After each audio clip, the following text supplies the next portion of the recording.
राज्य सरकार बड़ घोषणा छात्र छात्री मोहन सरकार आज एक बड़ घोषणा करिसेंती जहाँ शुणी छात्र छात्री मन में खुशीर लहरी खेली जाइछि। चलित वर्षरू शहीद माधव सिंह हाथ खर्च लागू हेब। अनुसूचित जाति और जनजाति छात्र छात्री को मिलिबो वार्षिक 5,000 टंका। कैबिनेटर निष्पत्ति नहीं गृह रे स्वास्थ्य मंत्री मुकेश महालिंग एने सूचना दैछंती।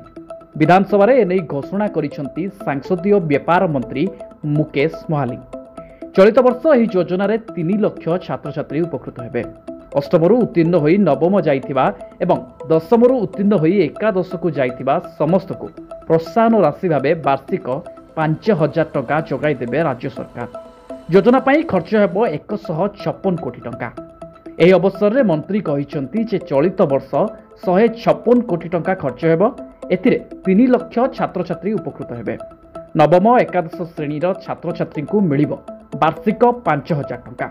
आदिवासी पिलांको ड्रॉप आउट को नहीं चिंतित मोहन सरकार एक योजना आनिछंती।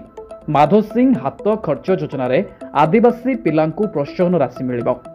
चलित बजेट रे याकू मुख्यमंत्री याकू नहीं घोषणा करथिले। एही योजना अधीन रे नवम एवं एकादश श्रेणीर छात्र छात्री माने जनजाति श्रेणीर छात्र छात्री को विशेषकर 5,000 टंका लेखाएं मिलिबो।